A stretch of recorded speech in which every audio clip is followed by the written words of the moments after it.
మాత్రం ఆవిడికి లేకపోవడం అన్నది లేదు. కాళికగా ఉపాసించగలిగితే రామకృష్ణ పరమహంస ఉపాసించగలిగారు. రామకృష్ణ పరమహంస ఉపాసన అంటే ఏమిటో తెలుసా అండి?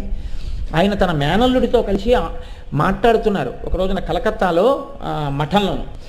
మాట్లాడుతూ ఉండగా అమ్మా అమ్మా అమ్మా అంటూ పరిగెత్తి స్పృహ తప్పి పడిపోయారు.